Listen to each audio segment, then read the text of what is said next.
Cette jungle indienne ancestrale regorge de vie.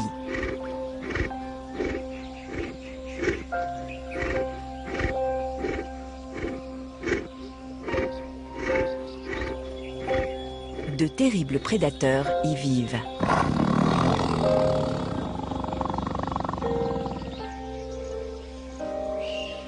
Tout comme leur proie. C'est une terre millénaire où les animaux règnent en maîtres et où la sélection naturelle régit le quotidien des espèces.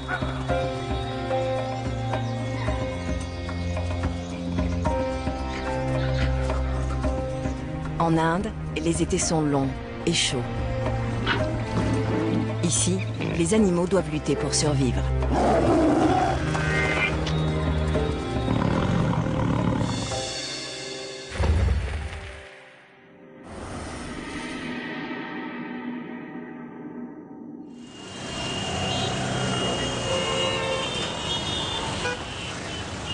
Nous sommes en Inde.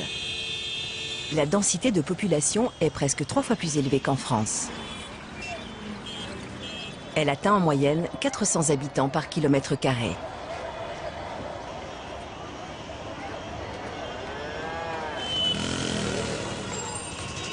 Loin des villes et de leurs foules, en revanche, se trouve un tout autre monde, méconnu des étrangers.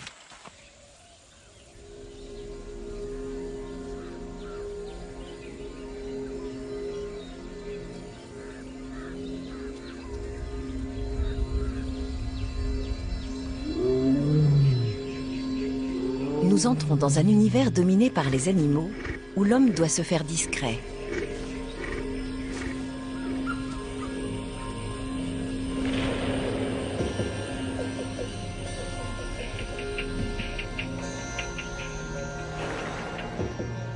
Nous nous trouvons dans la jungle de l'Inde centrale.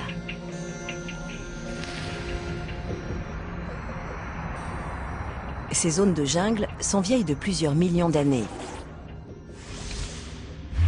Aujourd'hui encore, de vastes étendues sont restées intactes. Cette partie de l'Inde est un habitat naturel. Sa faune est très diversifiée.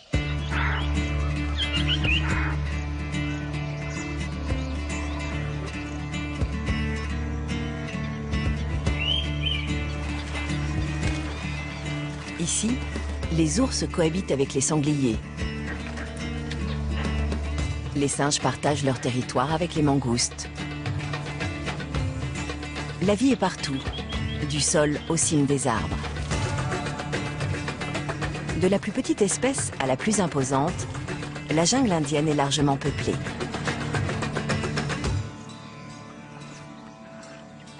Ici, l'œuvre de Rudyard Kipling, Le livre de la jungle, prend vie.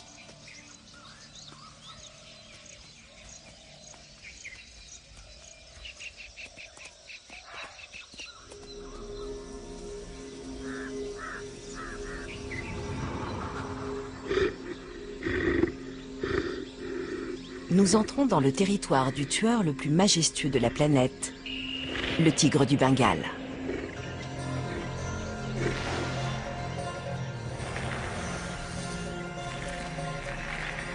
Ce chasseur solitaire, rapide et puissant, qui peut peser jusqu'à 260 kg et mesurer jusqu'à 3 mètres, peut tuer d'une simple morsure.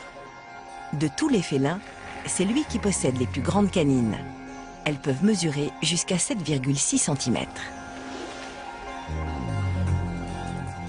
Cependant, ce redoutable prédateur n'est pas la seule menace pour les autres animaux.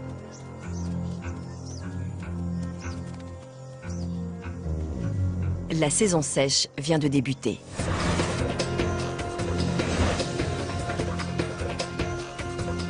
Pendant les 4 prochains mois, pas une goutte de pluie ne va tomber sur cette région. La température va monter jusqu'à 46 degrés et l'eau va se faire rare. Les animaux vont devoir prendre de grands risques pour survivre.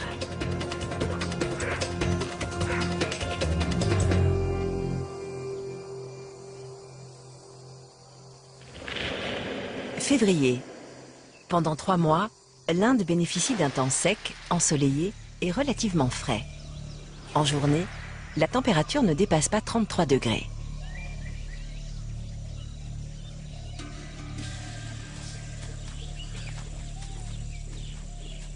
Près d'un point d'eau situé au cœur de la jungle, le mâle dominant de la région patrouille sur son territoire. Affaibli par de précédents combats, mais toujours vigoureux et téméraire, il est prêt à défendre ce coin de jungle au péril de sa vie.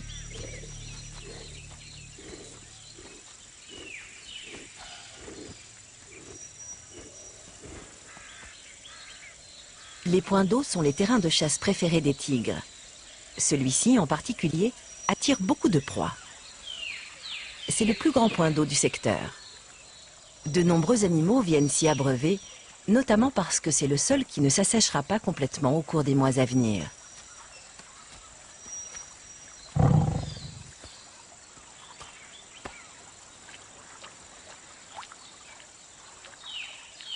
Ce tigre est le maître de ces lieux, propice aux embuscades.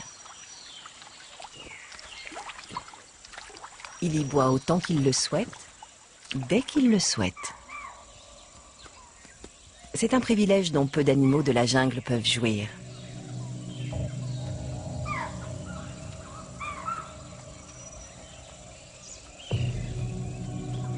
Ce tigre a 8 ans et pèse environ 220 kilos.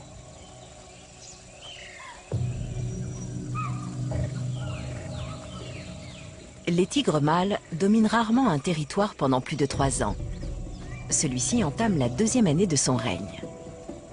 Un seul tigre couvre un large territoire. Si les proies sont abondantes, il peut s'étendre jusqu'à 150 km². Le marquage olfactif annonce aux autres tigres qu'ils arrivent sur ces terres. Les tigres marquent leur territoire avec leur urine ou leurs excréments. Vérifié et redéfini lors de chaque promenade nocturne, le marquage constitue l'une des activités principales du tigre, avec la chasse et le repos diurne. Ces rugissements indiquent sa présence aux femelles qui se trouvent sur son territoire, mais rappellent également aux mâles voisins de se tenir à l'écart. Ces appels sont émis à une fréquence si basse qu'ils résonnent à travers la végétation et sont audibles jusqu'à 5 km à la ronde. Ils partent dans toutes les directions, au plus profond de la jungle. Le nombre de rugissements augmente pendant la période de reproduction des tigres. Les mâles des environs les entendront forcément et attendront le bon moment pour se manifester. Le conflit est inévitable. Les jeunes rivaux doivent un jour ou l'autre se battre pour acquérir un territoire, ainsi que les femelles et les proies qui vont avec.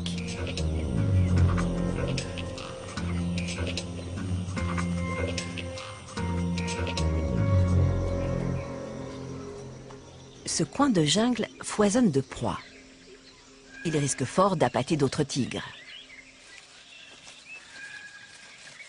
Le tigre a une certaine préférence pour le sambar.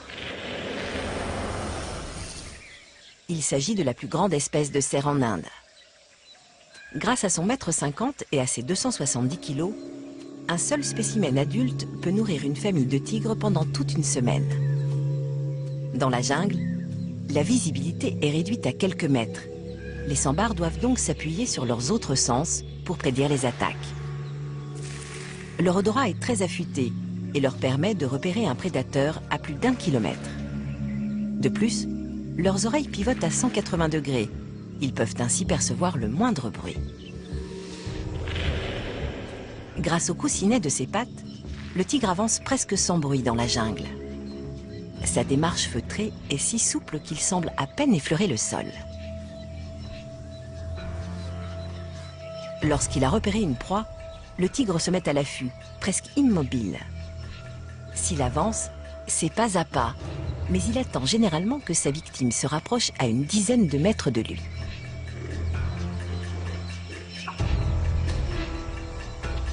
Dès qu'il sent, voit ou entend le moindre indicateur de danger, le sambar donne l'alerte à ses semblables en tapant le sol avant de prendre la fuite.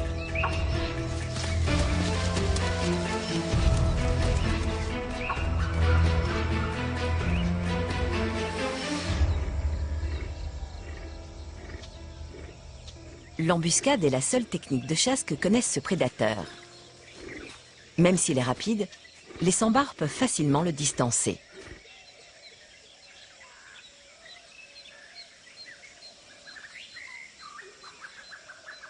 Dans le livre de la jungle de Kipling, l'animal le plus dangereux n'est pas le tigre, mais le dhole, le chien sauvage d'Asie.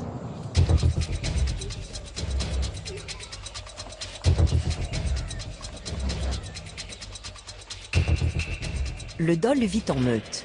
Elles peuvent comprendre jusqu'à 40 individus. Ces chiens peuvent peser jusqu'à 18 kg. Ils sont 10 fois moins gros que le tigre, mais compensent cette faiblesse physique en chassant en groupe. Ils communiquent par aboiement, couinement et autres sifflements. Ces redoutables chasseurs peuvent tuer une proie de presque 200 kg, soit plus de 10 fois leur propre poids. Ils la déchiquettent et la dévorent rapidement, bien souvent alors qu'elle est encore en vie. On raconte qu'ils s'attaqueraient même aux tigres et qu'ils seraient capables de les tuer.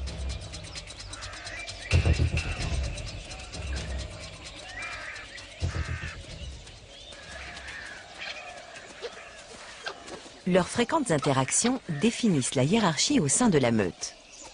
Chaque groupe de dholes est mené par un couple dominant. Seuls ce mâle et cette femelle s'accoupleront.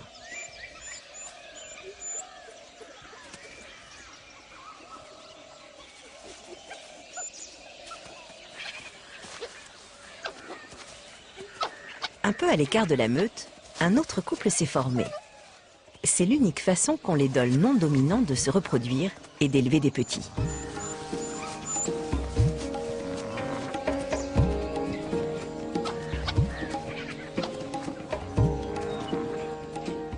C'est une entreprise très audacieuse.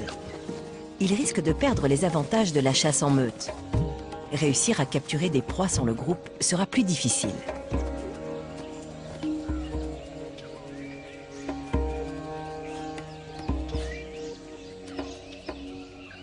Ils entament leur nouvelle vie à l'écart de la meute en urinant d'une façon bien particulière.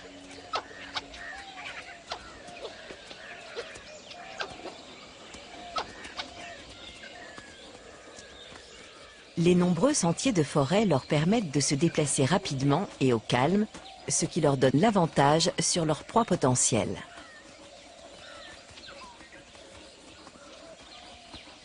Malgré tout, chasser n'est pas simple dans une forêt où il est facile de repérer le moindre mouvement.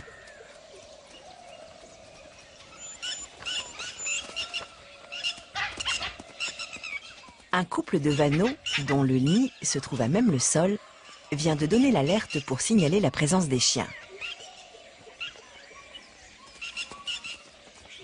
Ils vont harceler les deux dholes jusqu'à ce qu'ils décident de renoncer et de partir en quête d'une autre proie. Leurs cris auront alerté les autres espèces susceptibles de les intéresser. Les vanneaux peuvent désormais retourner auprès de leurs petits, encore incapables de voler.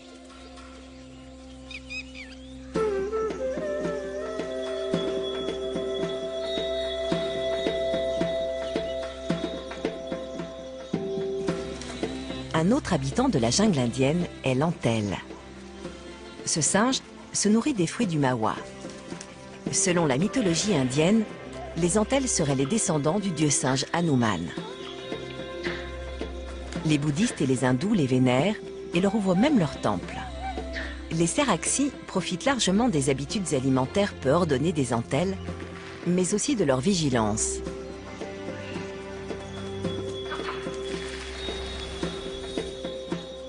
Dans cette jungle hostile et truffée de prédateurs, il est toujours bon d'avoir un ami haut placé.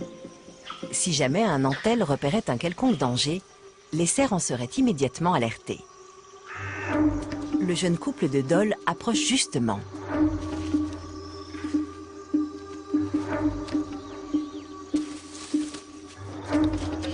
Il aperçoit une proie potentielle.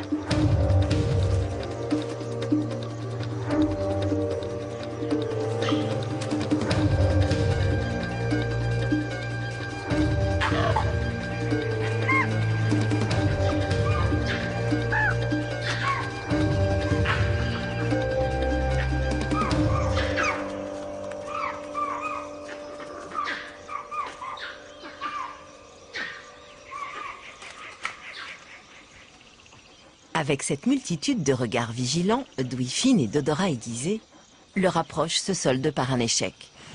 Décidément, chasser sans l'aide de la meute leur est bien difficile.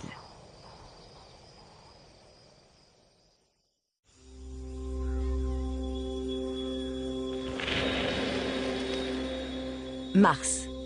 À cette époque de l'année, la température peut atteindre 38 degrés en journée. Pour les nombreux herbivores de la jungle, l'aube est le moment propice pour se nourrir.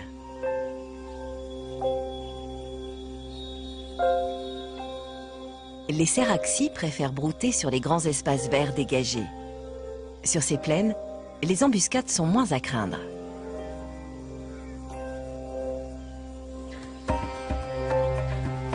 Pendant ce temps, les sambars marquent leur territoire en imprégnant de leur odeur les branches basses des arbres environnants.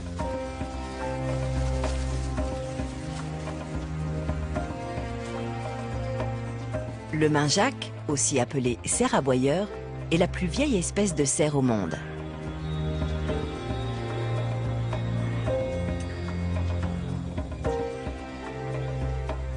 Le nilgo, avec sa robe gris-bleu, est la plus grosse antilope d'Asie.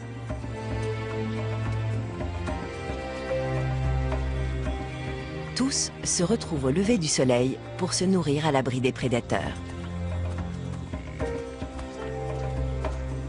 Parmi eux, on trouve également le gor, le plus gros bovin du monde.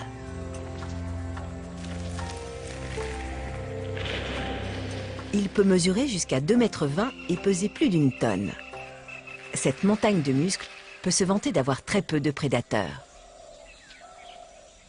Il ressemble à s'y méprendre au bison américain, mais il est bien originaire d'Asie. Ce colosse passe près de 8 heures par jour à manger.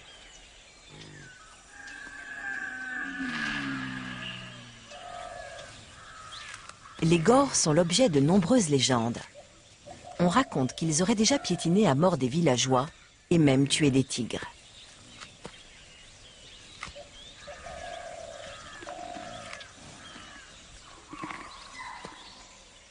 Soudain, un cri d'alerte les perturbe.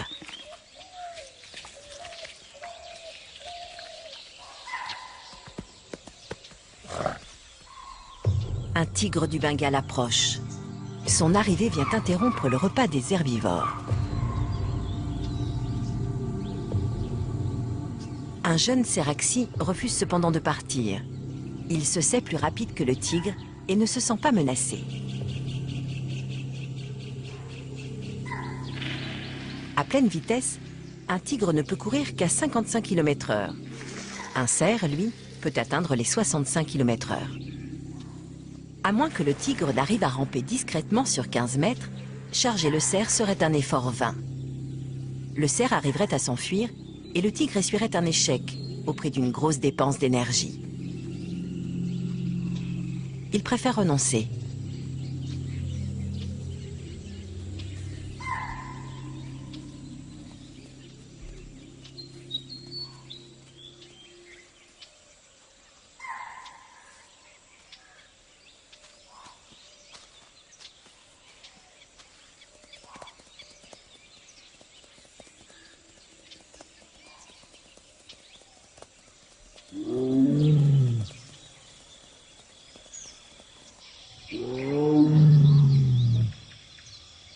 Le tigre repart à la recherche d'une femelle. Il tente d'en attirer une avec ses rugissements.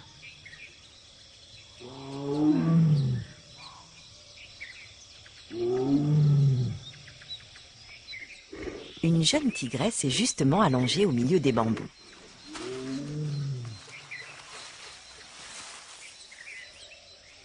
Elle peut ainsi rester à l'abri de la chaleur et protéger son petit.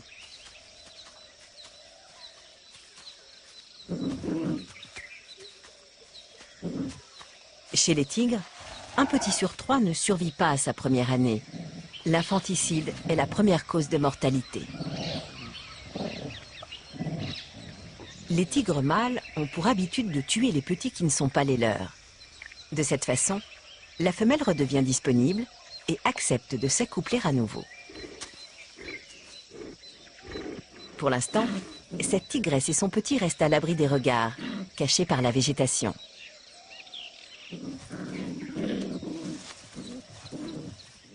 Non loin de là, la curiosité et la naïveté de ces deux autres petits, plus âgés, compliquent la tâche de leur mère. Leur vivacité l'empêche de les cacher pour les protéger. Le comportement turbulent des petits finit par attirer l'attention d'un mâle.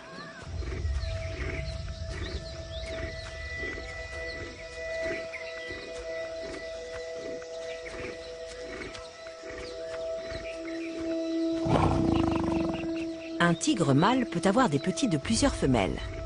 Toutes ces familles sont souvent éparpillées un peu partout sur son vaste territoire. Mais si les petits ne sont pas les siens, il les tuera. Cette fois-ci, il n'en sera rien.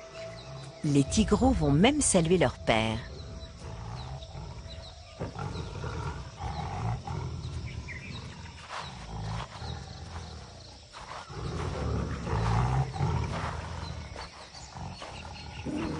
Le mâle prend le temps de marquer olfactivement son territoire avant de s'installer près de sa progéniture.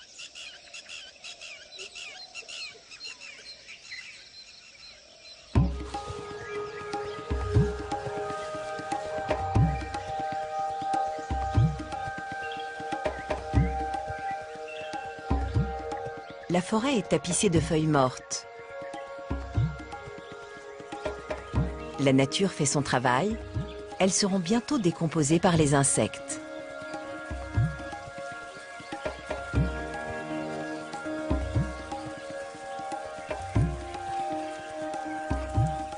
Les fruits du mawa fermentent sous la chaleur. Un puissant alcool s'en dégage. Les langures, l'autre nom donné aux entelles, s'en régalent.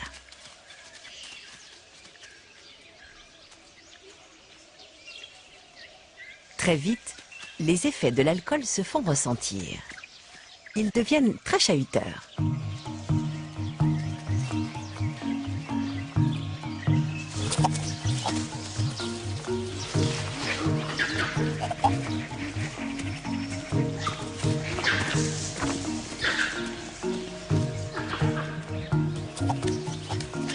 Certains d'entre eux se querellent.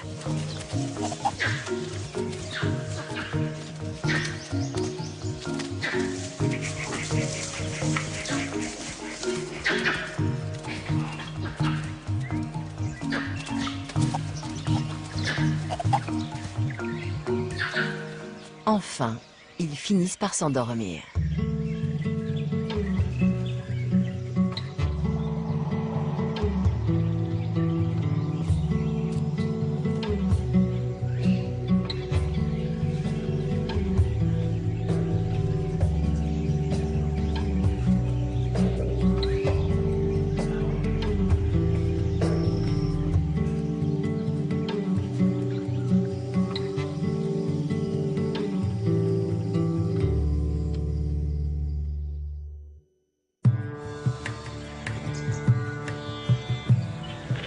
Avril.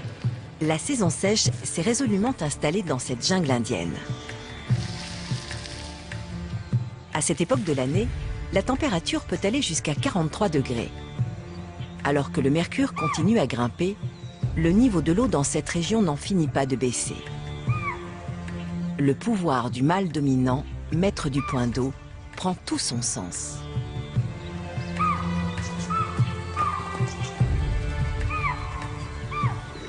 Un tel pouvoir lui octroie de nombreux privilèges. Parmi eux, celui de s'accoupler. Une tigresse a finalement répondu à ses appels.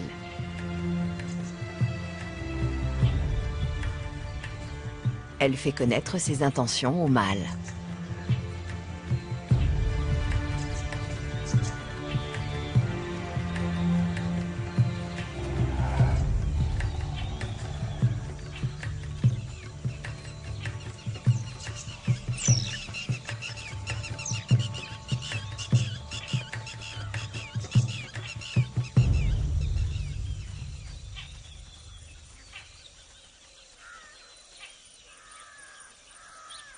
En cette période, tous les animaux sont en pleine parade nuptiale.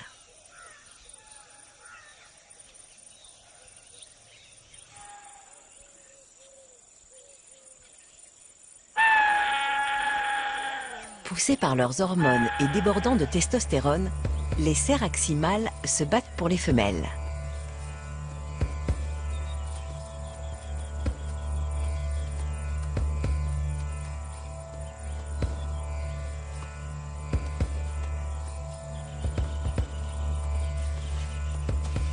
Pour s'affirmer en tant que mâle dominant, ils grattent le sol,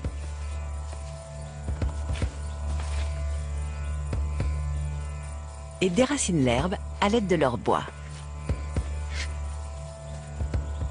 Ils paradent les uns à côté des autres. Si leurs efforts ne paient pas, ils s'engagent dans un combat.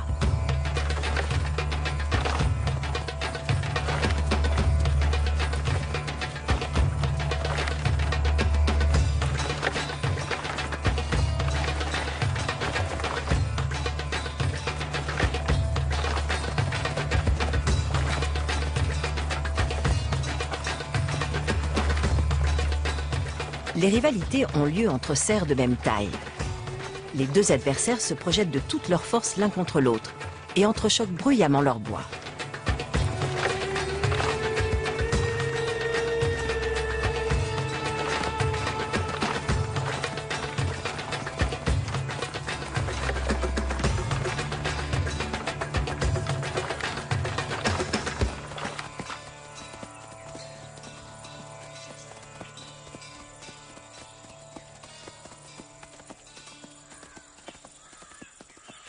Ce mâle s'est montré plus fort que son rival. Rester le mâle dominant demande cependant beaucoup d'énergie, et les combats sont brutaux.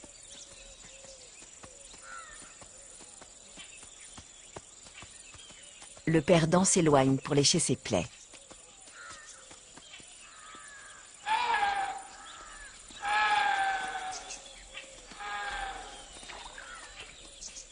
Comme toujours, le butin revient au vainqueur.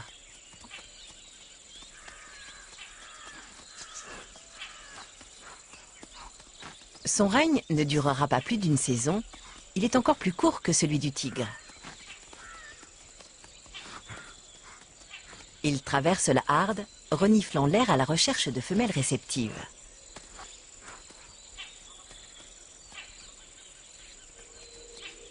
Dans toute cette agitation, le cerf a baissé sa garde.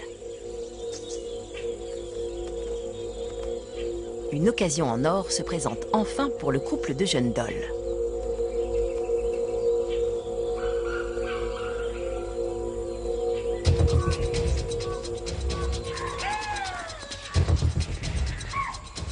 Au lieu de s'attaquer à un faon, il décide de s'en prendre à un mâle.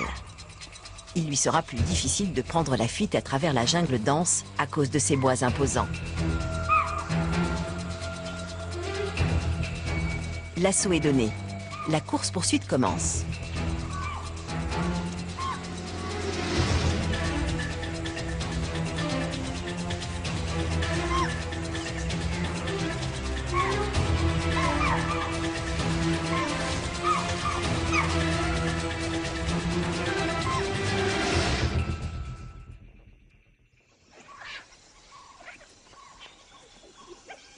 Une proie comme celle-ci nourrira le couple pendant toute une semaine. Cependant, pour la conserver, ils vont devoir se méfier des tigres qui risquent d'être attirés par ce repas facile.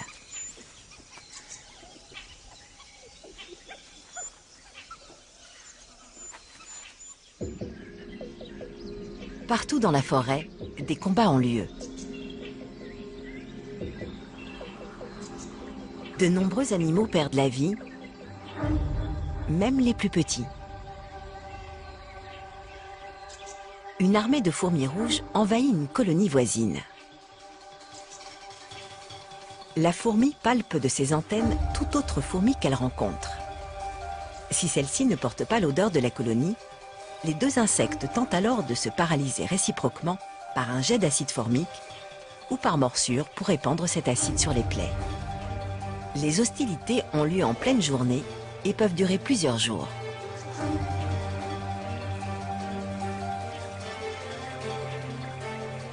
Elles s'accrochent au terrain à l'aide de leurs puissantes mâchoires et immobilisent leurs adversaires grâce à leur venin. Même à cette petite échelle, la violence existe. elle est tout aussi brutale et cruelle.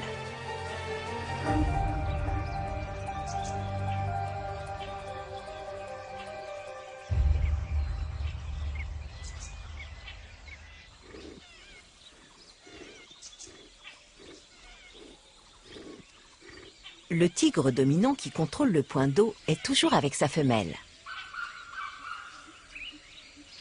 Les tigres sont les seuls félins, avec les jaguars, qui apprécient le contact de l'eau. Ils peuvent passer des heures à se baigner pour se rafraîchir.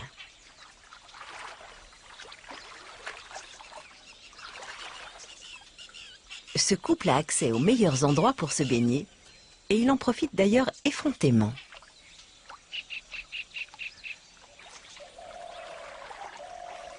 Plus loin dans la forêt, un jeune mâle s'est également trouvé une femelle.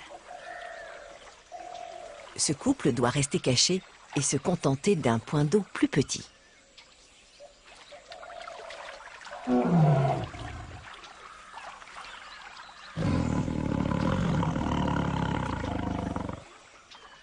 Leur lieu de baignade aura bientôt disparu à cause de la sécheresse.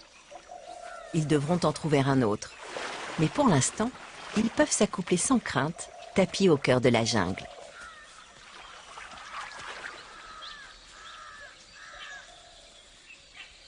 Le mâle dominant décide de regagner l'ombre, toujours accompagné de sa partenaire.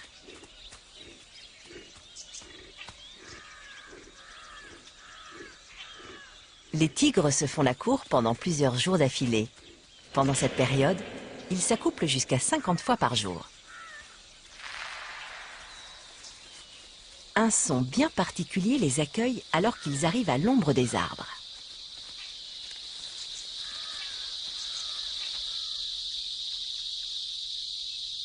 De tous les insectes, c'est la cigale qui a le chant nuptial le plus bruyant. Il peut atteindre 110 décibels et rivaliser avec le bruit d'une scie. Le mâle fait vibrer une membrane qui s'étend de part et d'autre de son corps pour attirer les femelles. Ce craquettement est amplifié lorsqu'il traverse tout son corps.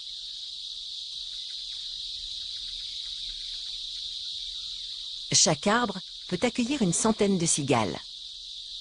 Le bruit qui en résulte est si fort qu'il repousse les oiseaux qui, en temps normal, viendraient les chasser pour se nourrir.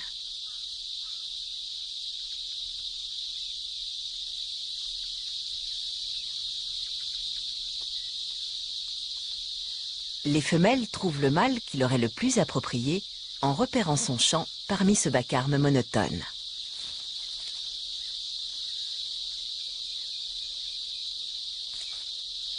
Les cigales se nourrissent de la sève qui coule juste sous l'écorce que leur rostre permet de percer.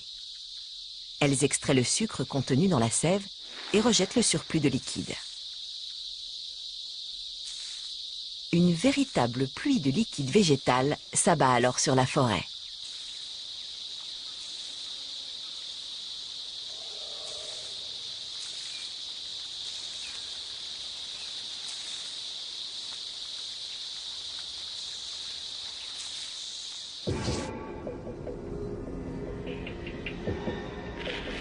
Mais le plein été dans cette partie du monde.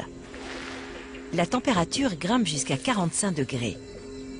Pas une goutte de pluie n'est tombée depuis 4 mois et il ne pleuvra pas avant juillet.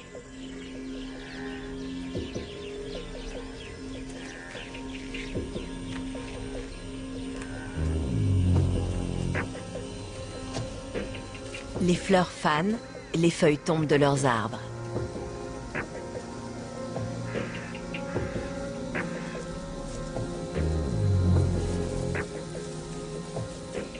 Une colonie de faucheux, des arachnides aux pattes longues et fines, s'est rassemblée à l'ombre d'un arbre pour se protéger de la chaleur.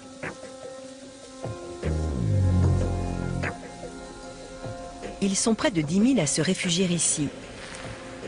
Cette espèce d'insecte est vieille de 400 millions d'années. Un suimanga femelle construit son nid à partir de feuilles mortes, maintenues ensemble par de la toile d'araignée. Un martin pêcheur continue de chasser dans un point d'eau qui rapetisse de jour en jour. Si les conditions météorologiques sont rigoureuses, les martins pêcheurs sont amenés à quitter leur territoire. Les mâles sont plus attachés que les femelles à leur portion de cours d'eau et ne la quittent qu'à la dernière extrémité. Toujours immergé et au repos, le mâle dominant est aussi immobile qu'un rocher. L'accouplement terminé, il est à nouveau seul.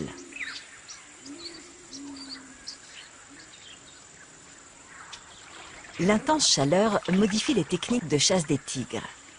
Au lieu de traquer leur proie, ils attendent près des points d'eau que des victimes potentielles se manifestent.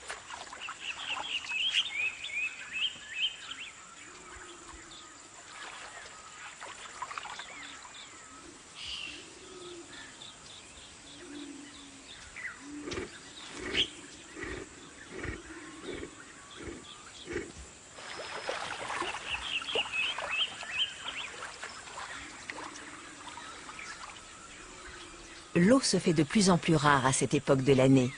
Les prédateurs et leurs proies sont donc forcés de se côtoyer. Les langurs attendent que la tigresse ait fini de se rafraîchir avant d'envoyer un éclaireur.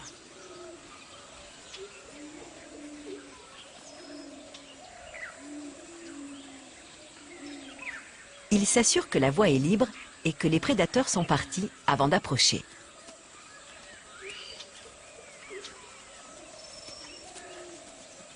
Les langurs font partie intégrante du régime alimentaire des tigres.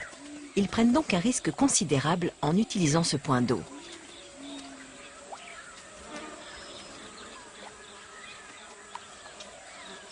Un membre du groupe monte toujours la garde.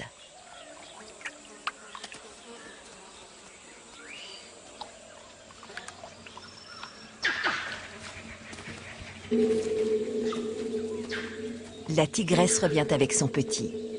Lui aussi souffre de la chaleur et a besoin de se rafraîchir.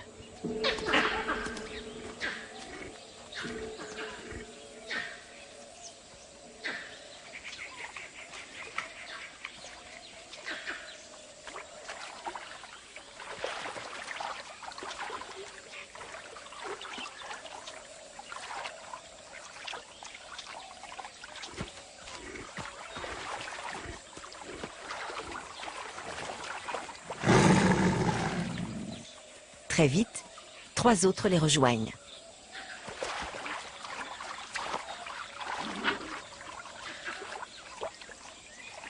Cette petite a 3 ans. C'est la première fois qu'elle se baigne.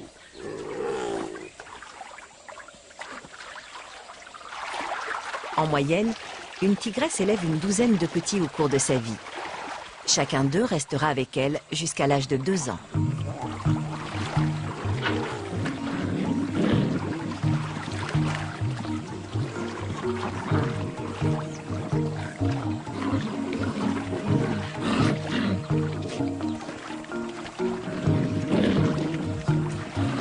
Les mâles de 18 mois et les jeunes femelles de 2 ans, forts de leurs 150 à 200 kg, sont généralement capables de chasser seuls ou avec leurs frères et sœurs. Peu à peu, le groupe se défait et chacun chasse en solitaire. Il semblerait que, parvenus à l'âge adulte, les tigres d'une même portée continuent à se reconnaître entre eux. Pour la mère, surveiller 4 petits est un défi de taille. Pendant les 6 premiers mois de leur vie, elle doit manger suffisamment pour produire du lait. Ensuite, pendant les 8 mois qui suivent le sevrage, elle doit chasser pour se nourrir elle-même, mais aussi ses petits. Si elle n'attrape pas de proie, elle ne sera pas seule à mourir de faim.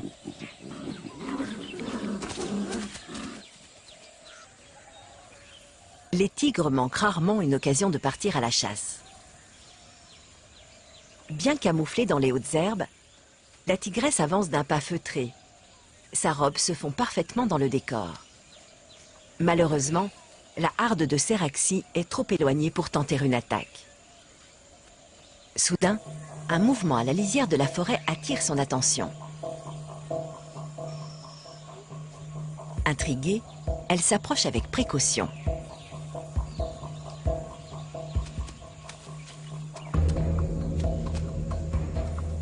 Une tigresse qui élève des petits est toujours sur le qui-vive.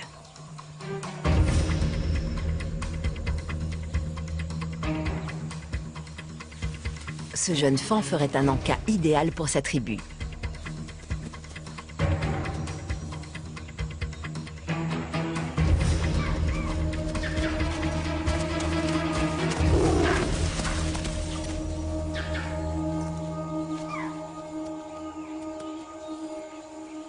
D'un coup de mâchoire, elle fait suffoquer sa jeune victime. Il s'agit là d'un maigre repas qui sera rapidement dévoré.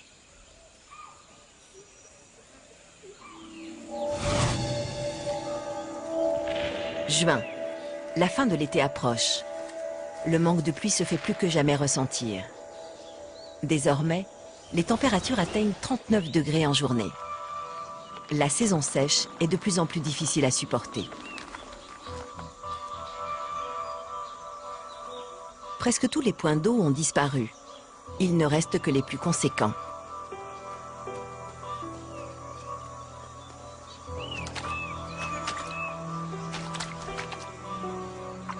Le niveau n'est même plus assez profond pour les anguilles ou les poissons-chats. Les hérons se font une joie de nettoyer le lit des mares.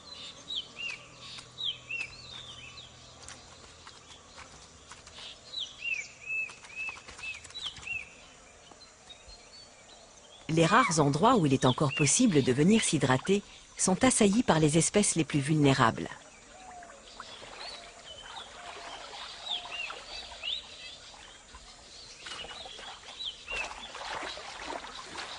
Certains s'installent dans la boue pour se rafraîchir. De plus, elle les protège du soleil et des piqûres d'insectes.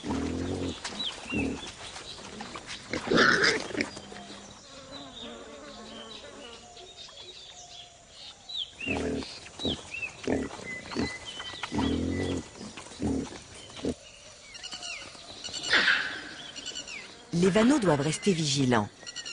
Leurs petits sont des proies faciles.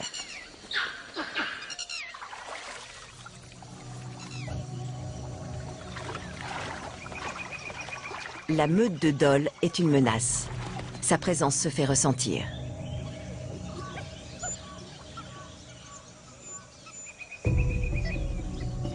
Le couple émancipé reste à l'écart. Nos deux fuyards veulent à tout prix éviter le conflit.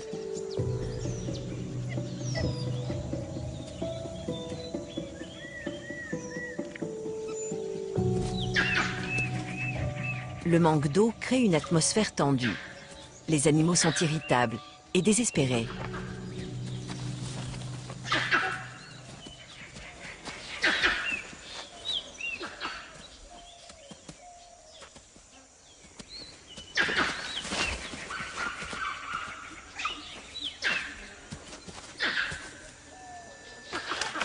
Avec la disparition des points d'eau, de nombreux tigres sont contraints de se déplacer vers des zones de plus en plus petites.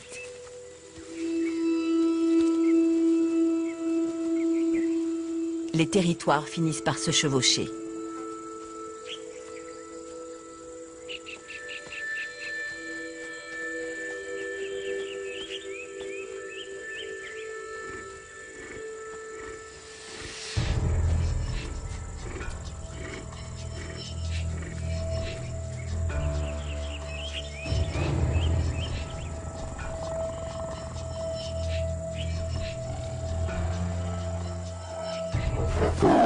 Les tigres, habituellement solitaires, se rencontrent. L'affrontement est bref, mais décisif. L'adversaire s'allonge pour exprimer sa soumission et reconnaître sa défaite.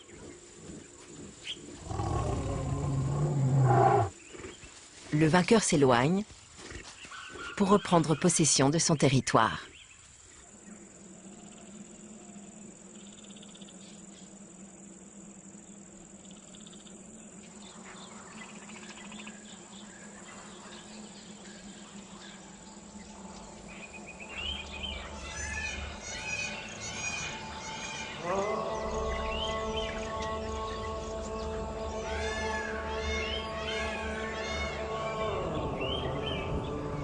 Les cris des paons et des brèves du Bengale annoncent l'arrivée imminente de la pluie tant attendue.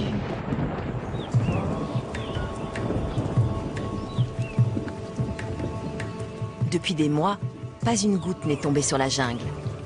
Ces pluies sont salvatrices.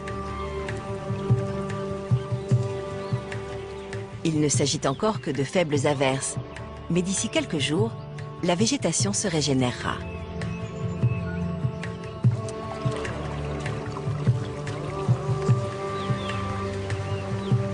Les pluies deviennent plus fortes et plus fréquentes.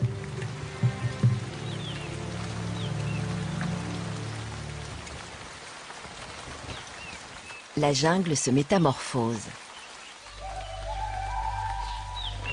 Juillet. La végétation s'est densifiée. La jungle retrouve ses couleurs et ses richesses. Elle abonde de nourriture. La température redevient clémente. En journée, il fait environ 30 degrés. Les pâturages foisonnent à nouveau, au plus grand soulagement des sambars, des cerfs et des gores. Les langurs ont retrouvé leurs fruits de prédilection en abondance. Pour les tigres et les dholes, les proies sont à nouveau au rendez-vous. Le mâle dominant garde son territoire pour une nouvelle saison.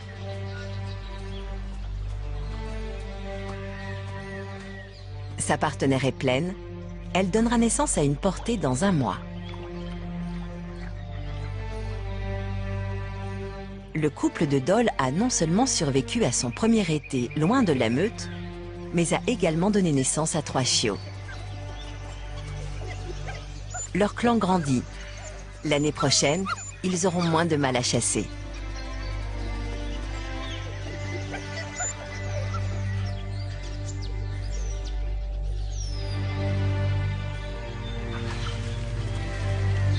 L'œuvre de Kipling est une fiction. Voici la réalité d'une histoire qui se perpétue depuis des milliers d'années. Chaque instant est miraculeux et symbolique. Ici, chaque jour est une nouvelle victoire.